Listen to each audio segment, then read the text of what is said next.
ஒரு மோசமான ஆட்சி நடத்தியவர்கள் என்று நீங்கள் அவர்களை கூறினாலும் கூட, ஊழல்வாதிகளை வைத்துக் கொண்டு அவர்கள் ஆட்சி நடத்தினார்கள் என்று சொன்னாலும் கூட ஒரு பாசிட்டிவ் விக்டரியை கொடுக்க முடியும். அதுவும் இது சாதாரண விக்டரி கிடையாது, ஒரு லேண்ட்ஸ்லைட். அஜித் பவார் பிரிச்சு கொண்டுட்டு போன கட்சியோ, ஏக்நாத் ஷிண்டே பிரிச்சு கொண்டுட்டு போன கட்சியோ இன்னும் ஒண்ணு சேரல. அப்படி இருக்கும்போது அந்த சிம்பத்தி ஃபேக்டர் எங்க போச்சு? இப்போ சிம்பத்தி ஃபேக்டர் ஆகட்டும் சரி, கோபம் ஆகட்டும் சரி, மக்களுக்கு ஒரு முறை தான் இருக்கும். நீங்க லோக்சபா எலெக்ஷனுக்கு அப்புறம் நீங்க வேலை செஞ்சிருக்கணும்ல, அது என்ன ஆச்சுங்கிறது தான் சிவசேனா, உத்தவ் பால் தாக்கரே மற்றும் காங்கிரஸ் கட்சியினர் மீது வைக்கப்படுகின்ற கேள்வி. நீங்க என்ன வேலை பண்ணீங்க? உத்தவ் மற்றும் சரத்பவாருடைய எதிர்காலம், அரசியல் எதிர்காலம் என்னவா இருக்கும்? நிச்சயமாக மிகவும் கேள்விக்குறிதான ஒன்றாக தான் மாறும். ஸோ அவரோட சர்வைவல் ரொம்ப கஷ்டமா இருக்கும். ஏன்னா அவரை ஒன்றும் இல்லாம பண்ணணுங்கிறது தான் பிஜேபியோட எய்மா இருக்கு. சிவசேனாவை அழிக்கணுங்கிறது இல்லை. டிவிசிவ் கேம்பெயின் பெருசா பிஜேபிக்கு கை கொடுத்த மாதிரி தெரியல. இப்ப அதே மாதிரி ஜார்க்கண்ட்ல பாத்தீங்கன்னா டிவிசிவ் கேம்பெயின் எடுப்படலையே, ரொம்ப நாளைக்கு ஒர்க் பண்ணாதுங்கிறது பிஜேபிக்கே தெரியுது. மராத்தியர்களுக்கு அப்படிங்கிற அந்த பால் தாக்கரேவுடைய பிரச்சார நரேட்டிவை திரும்ப அவங்க உள்ள கொண்டுட்டு வந்தாங்க. நீங்க இன்வெஸ்ட்மெண்ட்ஸை வச்சு மட்டுமே நீங்க ஒரு நரேட்டிவை கொண்டு போனீங்கன்னா அது எடுப்படாது. திரும்பவும் நீங்க துணை முதலமைச்சர்னு சொன்னா பட்னாவிஸ் ஒத்துக்குவாரா இல்ல ரிபெல் பண்ணுவாரா? பிஜேபியில என்னன்னா நீங்க ஒரு கட்டத்துக்கு மேல கட்சியை எதிர்க்க முடியாது. அதை அப்படியே எடுத்துட்டு போய் ஜார்க்கண்டோட பொருத்தி பார்த்தோம்னா ரிசல்ட் அப்படியே ஆப்போசிட்டா இருக்கு. இல்ல, பாஜகவுக்கு ஒன்னும் லீடர்ஷிப் கிடையாதாங்க. இல்ல, இப்ப இருக்க பாபுலால் மராண்டி ஏற்கனவே முதலமைச்சரா இருந்தவர் தான் பாஜக சார்பா. அவருக்கான செல்வாக்கெல்லாம் போயிடுச்சு. ஹிமந்தா பிஸ்வா சர்மாவை கிங் மேக்கர்னு சொல்லுவாங்க. இப்ப என்ன ஆச்சு அவரோட ஸ்ட்ராட்டஜி? ஸோ என்னன்னா டிவிசிவ் பாலிடிக்ஸ், ஒரு மதத்துக்கு எதிரான அரசியலை நீங்க ஒரு கட்டத்துக்கு மேல கொண்டு போனீங்கன்னா மக்கள் ஏற்றுக்கொள்ள மாட்டார்கள். பிஜேபி அங்க டெவலப்மெண்ட் பேசல, அங்க ரெட்டாரிக் தானே பேசினாங்க.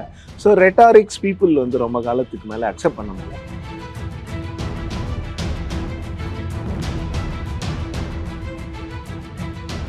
வணக்கம் and welcome to the south. நான் ராஃபிக். மகாராஷ்டிரா மற்றும் ஜார்க்கண்ட் மாநில சட்டப்பேரவை தேர்தல் முடிவுகள் வெளியாகியாச்சு.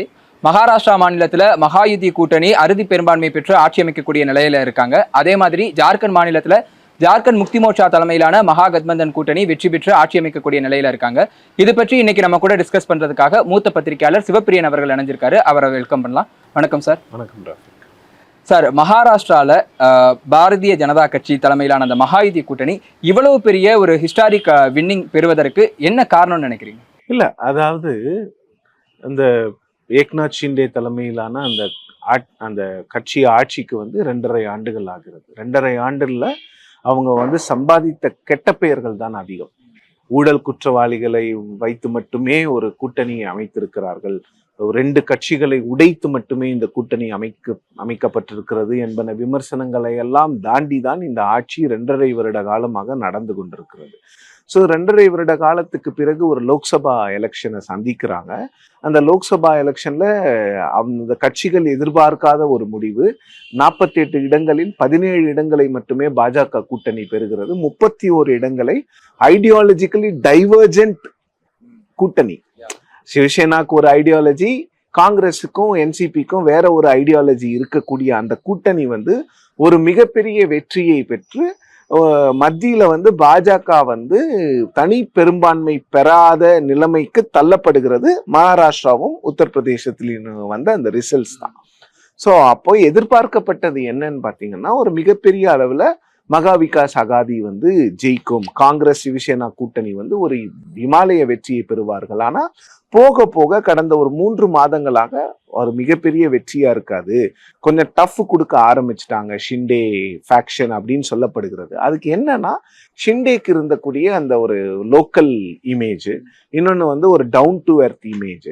இப்ப இதுல இருந்து கற்றுக்கொள்ளக்கூடிய பாடம் என்னன்னு பாத்தீங்கன்னா, மகாராஷ்டிராவை ஒரு டெக்ஸ்ட் புக் கேஸா நான் பாக்குறேன். எப்படின்னா, ஒரு மோசமான ஆட்சி நடத்தியவர்கள் என்று நீங்கள் அவர்களை கூறினாலும் கூட, ஊழல்வாதிகளை வைத்துக் கொண்டு அவர்கள் ஆட்சி நடத்தினார்கள் என்று சொன்னாலும் கூட, உங்களுக்கு right strategy, right political strategy plus excellent political and cost equations, அதுக்கப்புறம் வெல்ஃபேர் மெஷர்ஸ், அதுக்கப்புறம் உங்களுக்கு ரீசோர்சஸ், இதெல்லாம் இருந்தா உங்களால வந்து எவ்வளவு பெரிய நெகட்டிவ் சென்டிமெண்ட்ஸையும் ஓவர் ரைட் பண்ணி ஒரு பாசிட்டிவ் விக்டரியை கொடுக்க முடியும். அதுவும் இது சாதாரண விக்டரி கிடையாது, இது வந்து ஒரு லேண்ட்ஸ்லைட். கிட்டத்தட்ட 288 இடங்கள்ல 220க்கும் மேற்பட்ட இடங்கள் ஒரு கூட்டணி வாங்கும் பொழுது அது மிகப்பெரிய லேண்ட்ஸ்லைட். தமிழ்நாடு போன்ற மாநிலங்கள்ல எப்படி ஒன் சைடடா காத்து அடிக்குமோ அந்த மாதிரி மகாராஷ்டிரால பல பத்தாண்டுகளுக்கு பிறகு வந்து மிகப்பெரிய ஒரு லேண்ட்ஸ்லைடு வந்து ஒரு கூட்டணி பெற்றிருக்காங்க. ஸோ அப்ப என்னன்னா, உங்களுக்கு என்ன நெகட்டிவ் சென்டிமெண்டா இருந்தாலும் நீங்க மக்களை போய் ப்ராப்பரா ரீச் பண்ணி மக்களுக்கான வெல்ஃபேர் ஸ்கீம்ஸை கொடுத்தீங்கன்னா ஒரு மிகப்பெரிய செட்பேக்கையே 5 மாசத்துல நீங்க வந்து ஓவர் டர்ன் பண்ணலாங்கிறது வந்து ஒரு டெக்ஸ்ட் புக் கேஸ்.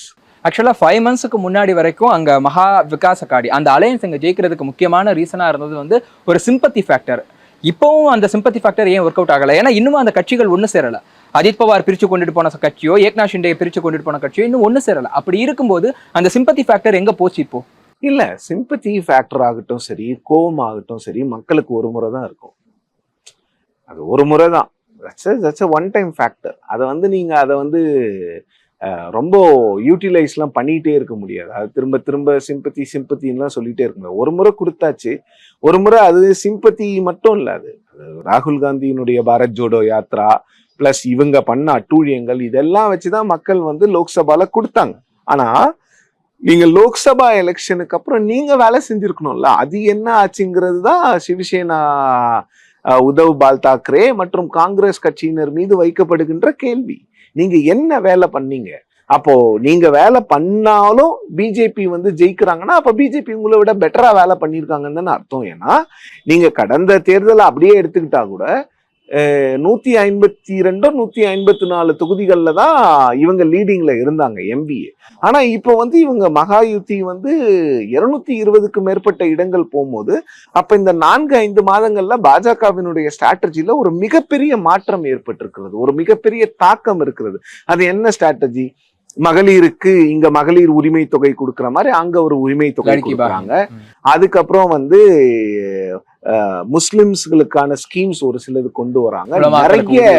நிறைய ஸ்கீம்ஸை கொண்டு வரும்போது அப்ப என்ன ஆகுதுன்னா மக்களுக்கு இவங்க ஓகே சரியானவங்க அப்படிங்கிற மாதிரி ஒரு இமேஜ் உருவாக தொடங்கும் பொழுது அதை கவுண்டர் பண்ண வேண்டியது ஆப்போசிஷனோட வேலை. நரேட்டிவை வந்து ஆப்போசிஷன் தான் செட் பண்ணணும். ஏன்னா 2024ஆம் ஆண்டு தேர்தலில் ஆப்போசிஷன் இந்தியா அலையன்ஸ் வந்து ஒரு மிக ஒரு பெரிய வெற்றியை ஏன் பெற்றாங்கன்னா அவங்க நரேட்டிவ் செட் பண்ணிட்டு இருந்தாங்க.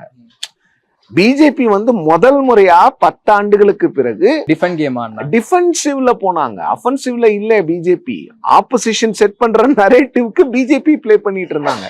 இங்க அப்படி இல்ல, இங்க வந்து நரேட்டிவ் வந்து ஷிண்டே ஃபேக்ஷன் தான் செட் பண்ணிட்டு இருந்தாங்க.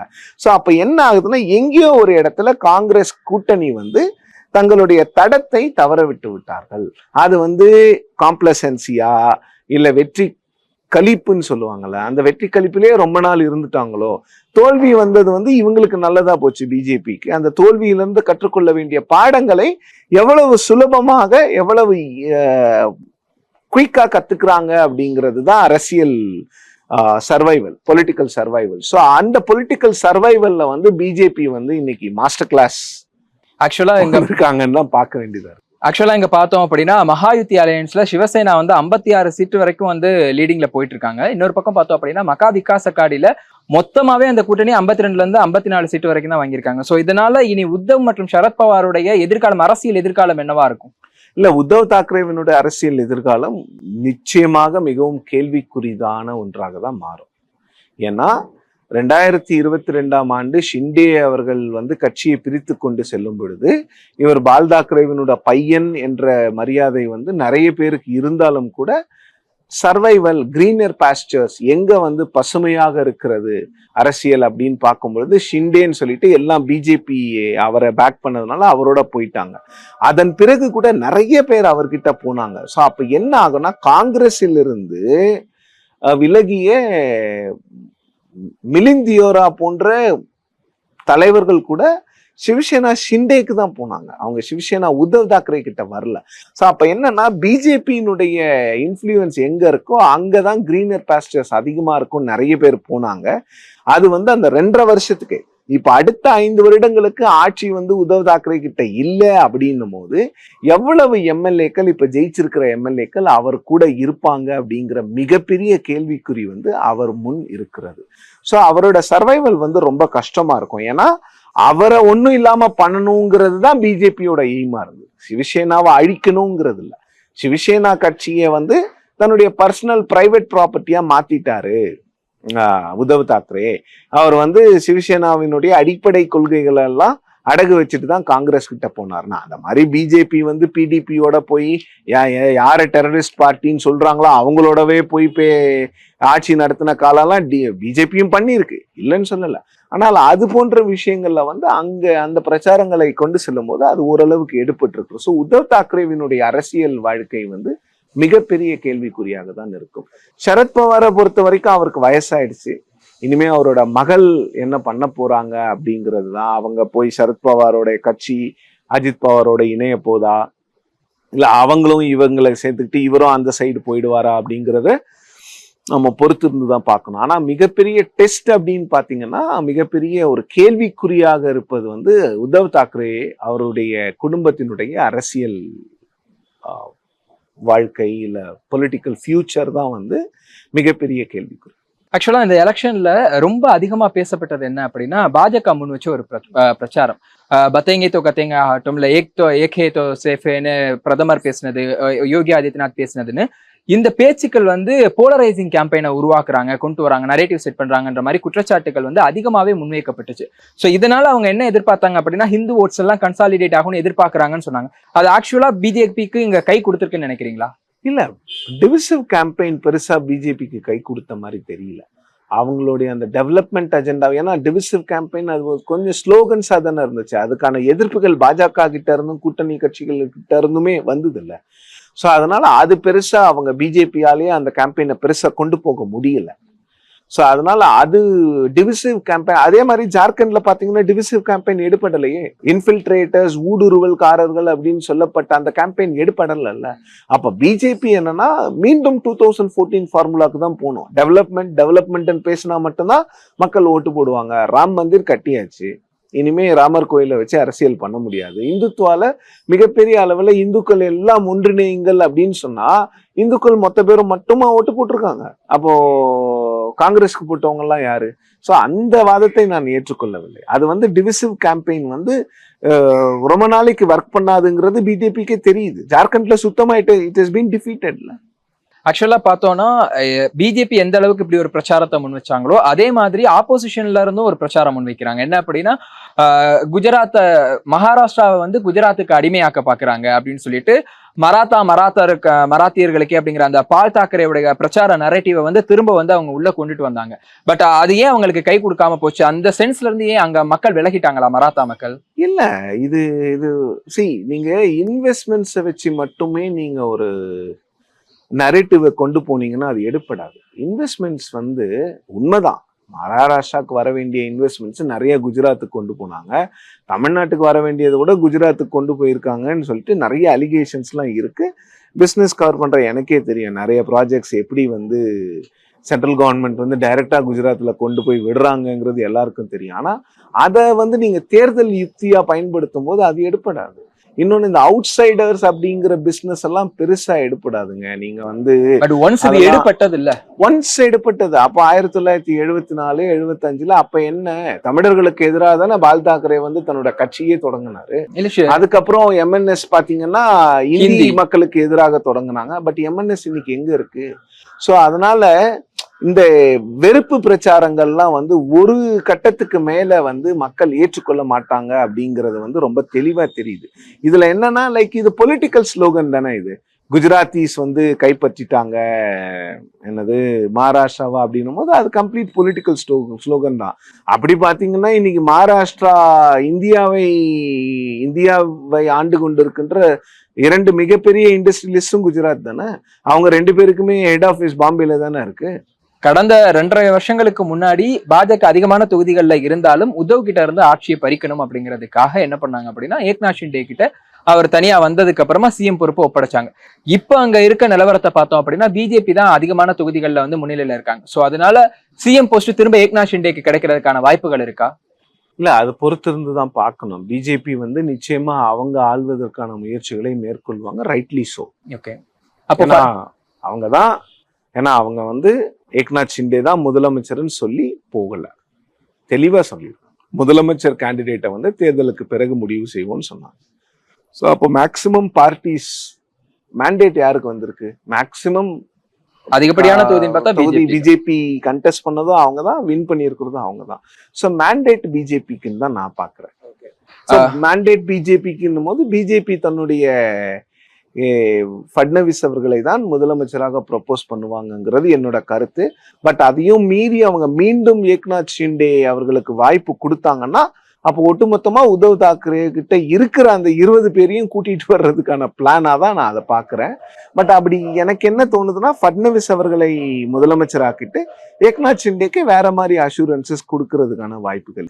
ஒருவேளை ஏக்நாத் ஷிண்டேக்கு சிஎம் போஸ்ட் கொடுத்தாங்கன்னா அதை ஃபட்னவிஸ் அக்செப்ட் பண்ணிக்குவாரா? ஆல்ரெடி முதலமைச்சரா ஒருத்தர துணை முதலமைச்சர் ஆக்கி ஏக்நாத் ஷிண்டே கீழே உட்கார வச்சாங்க. திரும்பவும் நீங்க துணை முதலமைச்சர்னு சொன்னா ஃபட்னவிஸ் வந்து ஒத்துக்குவாரா இல்ல ரிபெல் பண்ணுவாரா? ஃபட்னவிஸ் வந்து ஒத்துக்க மாட்டாருங்கிறத நான் ஒத்துக்கிறேன். ஆனா ஃபட்னவிஸ் பிஜேபியில என்னன்னா, நீங்க வந்து ஒரு கட்டத்துக்கு மேல கட்சியை எதிர்க்க முடியாது. நீங்க கட்சியினுடைய தலைமைக்கும் ஆர்எஸ்எஸ்க்கும் நீங்க கட்டுப்பட்டு தான். ஆர்எஸ்எஸ் ஃபட்னவிஸ்க்கு தானே சப்போர்ட் ஆகுதான் சொல்றேன். சோ இப்போ சென்ட்ரல் லீடர்ஷிப்ல ஒரு டிசிஷன் எடுக்கிறாங்கன்னு வச்சுக்கோங்க, ஏக்நாத் ஷிண்டேக்கு கொடுப்போம் கொஞ்ச நாளைக்கு அப்படின்னு, Fadnavis has to accept. But அந்த சிச்சுவேஷன் பிஜேபி வராதுன்னு நினைக்கிறேன். இந்த முறை நமக்கான மேண்டேட்டா இது இருக்கு, நாமளே ஆட்சி பண்ணலாம் அப்படிங்கிற ஒரு முடிவுல தான் அவங்க வருவாங்க. ஏக்நாத் ஷிண்டே மற்றும் அஜித் பவார்னுடைய கூட்டணி கட்சிகளை எல்லாம் இணைத்து கொண்டு அவங்க ஒரு கூட்டணி ஆட்சி அமைப்பாங்கிறது தான் என்னுடைய கருத்து. ஏக்நாத் ஷிண்டேக்கு கட்சி கொடுத்துருக்காங்க, வேற ஏதாவது ஒரு ஆல்டர்னேட்டிவா அவர் கொடுப்பாங்கன்னு நினைக்கிறேன். ஏன்னா அவர் திருப்பி டெபியூட்டி ஆவாராங்கிறது சந்தேகமா இருக்கு. ஸோ அப்படி ஆனாலும் ஆகலாம், அதுல ஒன்னும் ஆச்சரியப்படுறது இல்ல. அது கட்சி சொல்றது மட்டும் இல்ல, ஃபட்னவிஸ் வந்து ஒரு சிங்கிள் மெஜாரிட்டி வச்சிருந்த ஆளையே வந்து நீங்க வந்து அவருக்கு கிட்டத்தட்ட 30-40 இடம் தான் தேவைப்பட்டுச்சு பிஜேபிக்கு. அப்படிப்பட்ட ஆளையே நீங்க வந்து முதலமைச்சர் இல்லாம டெபுட்டி ஆக்கும் போது 80-70 இடங்கள் தான் இவர் வச்சிருக்காரு, இவரை கேட்க சொல்லலாம். ஆக்சுவலா சார், இந்த மகாராஷ்டிரா எலெக்ஷன்ல இன்னொரு முக்கியமான ட்ரெண்ட் என்ன இருக்கு அப்படின்னு பார்த்தோம்னா, 1990s தொடங்கி 1990 தொடங்கி அங்க வந்து சுயேட்சை வேட்பாளர்களுடைய அந்த ஆதிக்கம் அப்படிங்கிறது ரொம்பவே அதிகமா இருக்கும். சுயேட்சை எம்எல்ஏக்களுடைய ஆதிக்கம்ன்றது ரொம்ப அதிகமா இருக்கும். 95ல வந்து சிவசேனா பாஜக கூட்டணி முதல் முறையாக அங்க ஆட்சியை பிடிக்கிறதுக்கு சுயேட்சைகள் ரொம்பவே வந்து ஹெல்ப் பண்ணியிருக்காங்க. பட் இப்போ பார்த்தோம் அப்படின்னா அங்க சுயேட்சைகளுடைய ஆதிக்கம் ரொம்ப குறைக்கப்பட்டிருக்கு. அதே மாதிரி பாஜக அந்த மாதிரி ஒரு பெரிய ஒரு ஸ்வீப் அடிச்சிருக்கனால, அந்த மகாயுதி கூட்டணி ஸ்வீப் அடிச்சிருக்கனால அங்க பார்த்தோம்னா மத்த ஸ்மாலர் பார்ட்டிஸும் கூட எங்க இருக்காங்கன்னு தேட வேண்டிய நிலைமையில இருக்காங்க. இது என்ன மாதிரியான தாக்கத்தை ஃபியூச்சர்ல ஏற்படுத்துவாங்க? இல்ல, பிஜேபி போற இடத்துல எல்லாத்தையுமே அவங்க முதல்ல ரீஜனல் பார்ட்டிஸ் தானே டார்கெட் பண்றாங்க. இப்ப தமிழ்நாட்டுல கூட அவங்க யாரை டார்கெட் பண்ணாங்க? ஏடிஎம்கே தானே டார்கெட் பண்ணாங்க. அதே மாதிரி தானே தெலுங்கானால போய் அவங்க பிஆர்எஸ் தான் டார்கெட் பண்ணுவாங்க. பிஆர்எஸ் டார்கெட் பண்ணி தான் இன்னைக்கு காங்கிரஸ்க்கு சேலஞ்சரா எமர்ஜ் ஆயிருக்காங்க தெலுங்கானாவில். ஸோ பிஜேபியினுடைய ஸ்ட்ராட்டஜியே வந்து ரீஜனல் பார்ட்டிஸ் இல்லாம பண்றது. அவங்க தான் நிதின் கட்கரி ஒரு முறை ரொம்ப தெளிவா சொல்லியிருக்காரு, ரீஜனல் பார்ட்டிஸ் சமாளிக்கிறது தான் ரொம்ப கஷ்டம், காங்கிரஸ் இருதுருவ அரசியலா இருந்தா நாங்க காங்கிரஸை ஈஸியா ஹேண்டில் பண்ணிடுவோம். ஸோ ரீஜனல் பார்ட்டிஸ் வந்து ஒவ்வொருத்தருக்கும் ஒரு அஜெண்டா இருக்கு. அந்த ரீஜனல் பார்ட்டிஸ்க்கு வந்து அந்தந்த மக்கள் கிட்ட போய் அவங்க ஃபர்ஸ்ட் ரெஸ்பாண்டர்ஸா இருக்கிறதுனால அவங்க ரீஜனல் பார்ட்டிஸ்க்கு வந்து மக்கள் கிட்ட வந்து பெரிய செல்வாக்கு இருக்கும் போது அதை வந்து அவங்களோட குரோத்துக்கு ஒரு பெரிய இம்பெடிமெண்டா பிஜேபி பார்க்கறாங்க. சார், இப்போ அடுத்து நம்ம ஜார்க்கண்ட் களத்தை நோக்கி போனோம் அப்படின்னா, அங்க வந்து இங்க எப்படி மகாராஷ்டிரால ஆன்டி இன்கம்பன்சியை எதிர்த்து பாஜக வந்து என்ன பண்ணிருக்காங்கன்னா ஒரு மேசிவ் விக்டரியை வந்து பதிவு பண்ணிருக்காங்க பாஜக தலைமையிலான கூட்டணி. பட் அதை அப்படியே எடுத்துட்டு போய் ஜார்க்கண்டோட பொருத்தி பார்த்தோம்னா ரிசல்ட் அப்படியே ஆப்போசிட்டா இருக்கு. அங்க anti incumbency already JMM Congress கூட்டணிக்கு மேல இருந்துச்சு. பட் அதை யூட்டிலைஸ் பண்ணிக்க பாஜக தவறிடுச்சா? எதனால பாஜக அங்க தோத்துருக்கு? இல்ல, பாஜகவுக்கு ஒன்னும் லீடர்ஷிப் கிடையாது. அங்க பெரிய ஒரு மாஸ் லீடரா யாருமே இல்லை. ஏற்கனவே இருந்தவங்களையும் அவங்க எங்கிருந்தோ கொண்டு வந்து ஏர் டிராப் பண்ணவர் தான் அவர் ரக்பீர் தாஸ். ஸோ அவர் ட்ரைபல் இல்லைன்னு நினைக்கிறேன், ஐ திங்க் ஸோ. ஆமா, அவர் ஓபிசி கம்யூனிட்டி சேர்ந்தவர். ஸோ அந்த சிக்கல்கள் அங்க இருந்தது. இன்னொன்னு இல்ல, இப்ப இருக்க பாபுலால் மராண்டி வந்து ஏற்கனவே முதலமைச்சரா இருந்தவர் தான் பாஜக சார்பா. பட் அவர் எஸ்டி கம்யூனிட்டி தானே, அவருக்கான செல்வாக்கெல்லாம் போயிடுச்சு. அவரை மீறி தானே அவங்க ரகுபீர் தாஸை கொண்டு வந்தாங்க 2014ல. ஸோ அப்போ என்னன்னா, அப்புறம் ஹேமந்த் சோரனுக்கான அந்த அவரோட ஆட்சிக்கான அங்கீகாரமா அதை நீங்க எடுத்துக்கிட்டாலும் சரி, இல்ல அவரை கடைசியில கொண்டு போய் சிறையில போட்டு அவருக்கு கொடுத்த தொல்லைகள் காரணமாக அவருக்கு எழுந்த அனுதாப அலையா எடுத்துக்கிட்டாலும் சரி, அவங்க வந்து அங்க வந்து பிஜேபி வந்து தன்னுடைய கேம்பெயினை சரியா ரன் பண்ண முடியல. இன்னொன்னு, அவங்க இந்த இன்ஃபில்ட்ரேட்டர்ஸ் அப்படின்னு இஸ்லாமிய மக்களுக்கு எதிரான மத உணர்வுகளை ஏற்படுத்தக்கூடிய பிரச்சாரம் வந்து அங்க முற்றிலுமாக தோற்கடிக்கப்பட்டது. மகாராஷ்டிரால பண்ணாங்க, அங்க எடுபட்டுச்சு, ஏன் ஜார்க்கண்ட்ல எடுபடல? மகாராஷ்டிரால எடுபடலையே. மகாராஷ்டிரால தான் ஸ்வீப் அடிச்சிருக்காங்கல்ல. இல்ல, அந்த யுக்தினாலதான் ஸ்வீப் அடிச்சிருக்காங்கன்னு சொல்ல முடியும். இட் ஹெல்ப்ட் இல்ல, it might have help. But அந்த கேம்பெயினை தான் ரொம்ப நாள் பண்ண விடலையே அவங்க கூட்டணி கட்சிக்காரங்களே. சோ அப்ப இங்க வந்து அது கம்ப்ளீட்டா எடுபடல. இங்க வந்து அத ஜார்க்கண்ட் மக்கள் அதை ஏற்றுக்கொள்ளவில்லை அப்படின்னு தான் அர்த்தம். சோ அப்போ என்னன்னா, லைக் இந்த கூட்டணி ஒண்ணு ஸ்ட்ராங்கா இருக்கு, இன்னொன்னு வந்து ஒரு ஸ்ட்ராங் பர்சனை வந்து சீஃப் மினிஸ்டரா மக்கள் பார்க்க ஆரம்பிச்சிட்டாங்க. ஹேமந்த் சோரன் வந்து சிபு சோரனோட பையன், அவங்க அப்பாவுடைய ஷேடோஸ்ல இருந்து வெளில வந்துட்டாரு. ஸோ இஸ் ஃபைன் அப்படின்னு மக்கள் நம்புறதுனால அவருக்கு பெரும்பான்மையான இடங்கள் கொடுத்து அவரை வெற்றி பெற வச்சிருக்காங்க. ஜார்க்கண்ட் வெற்றி வந்து முழுக்க முழுக்க ஜேஎம்எம்க்கு சொந்தமானது. அதுல காங்கிரஸ்லாம் பெருசா கிரெடிட் எல்லாம் எடுத்துக்க முடியாது. 30 சீட்ல 15 சீட்டோ 14 சீட்டோ தான் ஜெயிச்சிருக்காங்க. இவங்க 43 சீட்ல கிட்டத்தட்ட 31 32 சீட்டு ஜெயிச்சிருக்காங்கன்னு நினைக்கிறேன். சோ இது முழுக்க முழுக்க ஜேஎம்எம்கான வெற்றி. ஜார்க்கண்டை பொறுத்த வரைக்கும் அங்க வந்து ஒரு 28 எஸ்டிகளுக்காக ஒதுக்கப்பட்ட, பழங்குடியின மக்களுக்காக ஒதுக்கப்பட்ட தனி தொகுதிகள் வந்து இருக்கு. பட் அந்த தனி தொகுதிகளை எல்லாம் நம்ம பார்த்தோம் அப்படின்னா இவங்க ரொம்ப ஃபோக்கஸ் பண்ணி ஒர்க் பண்ணினாங்க பிஜேபி. பட் வந்து அந்த கோல்ஹான் ஒரு ரீஜன் இருக்கு, அந்த ரீஜன்லாம் இப்ப பார்த்தோம் அப்படின்னா மேப்ல பார்க்கும்போது முழுக்க முழுக்க ஜார்க்கண்ட் முக்தி மோர்ச்சா கேண்டிடேட்ஸே வின் பண்ணிருக்க மாதிரி தெரியும். எதனால வந்து அங்க பண்ண கேண்டிடேட் எதனால ஒர்க் அவுட் ஆகாம, இது கேம்பெயின் ஒர்க் அவுட் ஆகாம போயிருக்கு? அதான் சொல்றேன்ல, லைக் ஒன்னு ஹேமந்த் சோரனுடைய பாப்புலாரிட்டி, அவருக்கு நடந்த விஷயங்கள், ஜெயில போட்டது, அது போன்ற விஷயங்கள். இன்னொன்னு வந்து பிஜேபியோட கேம்பெயின் சஸ்டைனபிளா இல்லைல்ல. பிஜேபியோட கேம்பெயின் வந்து ஒரு குறிப்பிட்ட மதத்திற்கு எதிராக இருந்ததாகவும் அது வந்து ஜார்க்கண்டுக்கு எந்த பயன் அளிக்காதுங்கிறது மக்கள் புரிஞ்சுக்கிட்டதுனாலதான் வந்து ஜார்க்கண்ட் முக்தி மோர்ச்சாக்கு திரும்பி போட்டிருக்காங்க. பிஜேபி வந்து ஒரு டிவிசிவ் பாலிடிக்ஸ்ல தான் இருக்காங்க. இந்த டிவிசிவ் பாலிடிக்ஸ் நமக்கு தேவையில்லை. ஒரு ஸ்ட்ராங் லீடர் இல்லை, ஒரு ஸ்ட்ராங் நேரேட்டிவ் இல்லை. ஆக்சுவலா அந்த ஸ்ட்ராங் லீடர் இல்ல அப்படிங்கிற அந்த நரேட்டிவை உடைக்கிறதுக்காக தான் அவங்க என்ன பண்ணாங்க அப்படின்னா, அஸ்ஸாமுடைய முதலமைச்சர் அந்த ஹிமந்த பிஸ்வ சர்மா, மத்திய அமைச்சர் அந்த சிவராஜ் சிங் சௌகான், அவங்க எல்லாம் உள்ள கொண்டு வந்து எலெக்ஷனுக்கு முன்னாடியே போட்டாங்க, அறிவிப்புக்கு முன்னாடியே போட்டாங்க. அப்படி இருந்தும் எப்படி இந்த மாதிரி ஒரு அண்டர் பெர்ஃபார்மன்ஸ் பண்ணியிருக்காங்க? இல்ல, அதுதான் நான் திரும்ப திரும்ப சொல்றது என்னன்னா, ஹிமந்தா பிஸ்வ சர்மா வந்து ஒரு மிகப்பெரிய architect of alliance, architect of election விக்டரின்லாம் சொல்றாங்க. இப்ப ஏன் ஜெயிக்கல? ஸோ என்னன்னா, டிவிசிவ் பாலிடிக்ஸ், ஒரு மதத்துக்கு எதிரான அரசியலை வந்து நீங்க ஒரு கட்டத்துக்கு மேல கொண்டு போனீங்கன்னா மக்கள் ஏற்றுக்கொள்ள மாட்டார்கள். அதுக்கான முடிவு தான். ஹிமந்தா பிஸ்வ சர்மாவை கிங் மேக்கர்ன்னு சொல்லுவாங்க. இப்ப என்ன ஆச்சு அவரோட ஸ்ட்ராட்டஜிஸ்? இதுக்கு முன்னால ஜெயிக்கிற இடங்களுக்கா அவர் போனாரு, எல்லா இடத்துலயும் ஏதோ ஒரு பிரச்சனை இருந்துச்சு, ஜெயிச்சுட்டு வந்துட்டாங்க. இப்ப இங்க ஜெயிக்க வேண்டியதானே? ஒரு ஜார்க்கண்ட் மாநிலம் ஆரம்பிக்கப்பட்ட பிறகு முதல் முறையா வந்து ஜார்க்கண்ட்ல வந்து ஒரு கான்சிக்யூட்டிவ் எலெக்ஷன்ல வந்து இன்னொரு கட்சி 2வது முறை ஆட்சிக்கு வருகிறது தொடர்ந்து. அது எவ்வளவு பெரிய சாதனை. சோ அதை வந்து அவங்களால பயன்படுத்திக்க முடியல பிஜேபி, அவ்வளவுதான். அவங்களுடைய அந்த கடந்த 5 ஆண்டு கால ஆட்சியிலே வந்து அவங்க வந்து ஆட்சியை இழக்கதான் செய்தாங்க. ஸோ அதனால அந்த நரேட்டிவ் அவங்களால கரெக்டா கொண்டு வர முடியல. இன்னொன்னு, ஆன்டி முஸ்லிம் ரெட்டாரிக் வந்து அவங்களுக்கு ஹெல்ப் பண்ணல. In fact it has helped the JMM to defeat. ஆக்சுவலா நம்ம இதுக்கு முன்னாடி நான் நிறைய பத்திரிகையாளர்கள் கிட்ட இன்டர்வியூ பண்ணும்போது அவங்க நிறைய பேர் என்ன சொன்னாங்க அப்படின்னா, பாஜக வந்து இதுவரைக்கும் இல்லாத அளவுக்கு இன்டீரியர் பார்ட்ஸ்ல எல்லாம் போய் வந்து கேம்பெயின் பண்ணியிருக்காங்க. பாஜகவுக்காக RSS உடைய வனவாசி கிராந்திகாரி மோர்ச்சான்னு சொல்லக்கூடிய கட்சி, அந்த அமைப்புகள் எல்லாம் என்ன பண்ணியிருக்காங்க அப்படின்னா உள்ள வரைக்கும் போயிருக்காங்க. அவங்களுக்காக ட்ரெஸ்ஸஸ் கொடுக்கறதுல இருந்து கேப் கொடுக்கறதுல இருந்து எல்லாமே பண்ணியிருக்காங்க. ஸோ பாஜகவுக்கு சப்போர்ட்டான ஒரு மனநிலை இருக்கிற மாதிரியான தோற்றம் தான் வெளியில வந்திருந்தது. நம்ம எக்ஸிட் போல்ல கூட ஆல்மோஸ்ட் டஃப் கண்டெஸ்ட்ன்ற மாதிரி தான் வந்துச்சு. அதை எப்படி ஜேஎம்எம் வந்து முறியடிச்சிருக்காங்கன்னு நினைக்கிறீங்க? இல்ல, அவங்களுடைய campaign was much better than BJP. Sustained campaign. ஜார்க்கண்டுக்கு நான் சரியான ஆள், நான் ட்ரைபல், இங்க ட்ரைபல் மக்கள் அதிகமாக இருக்கிறாங்க, உங்களுக்கு நான் பெட்டரா இருப்பேன், I can give you better development, better schemes than பிஜேபிங்கிற அந்த ஒற்றை பிரச்சாரம் தான். I think it was again that developmental politics தான். பிஜேபி வந்து அங்க டெவலப்மெண்ட் பேசல, அங்க ரெட்டாரிக் தானே பேசினாங்க. ஸோ ரெட்டாரிக்ஸ் பீப்புள் வந்து ரொம்ப காலத்துக்கு மேல அக்செப்ட் பண்ண முடியல. ஆக்சுவலா பிஜேபி அங்கேயும் வந்து என்ன சொல்லியிருந்தாங்க அப்படின்னா, நாங்க ஜெயிச்சோம் அப்படின்னா அங்க வந்து பெண்களுக்கு நிதியுதவி கொடுக்கக்கூடிய அந்த தொகையை வந்து நாங்க வந்து உயர்த்துவோம்னு சொல்லியிருக்காங்க. 2800 or 3000 வரைக்கும் நாங்க கொடுப்போம்னு சொல்லியிருக்காங்க. இயர்லி வந்து 2 சிலிண்டர் ஃப்ரீயா கொடுப்போம் 5 லட்சம் ஜாப், அதுல 2,50,000 கவர்மெண்ட் ஜாப் கிரியேட் பண்ணுவோம் அப்படின்லாம் வாக்குறுதிகளை வந்து கொடுத்திருக்காங்க. பட் இது எதுக்குமே அந்த மக்கள் ஏன் இது பண்ணல? இல்ல அதுதான் அங்க காங்கிரஸ் பண்ண தப்பதான் இங்க பிஜேபி பண்ணியிருக்காங்கன்னு சொல்றேன் நான்.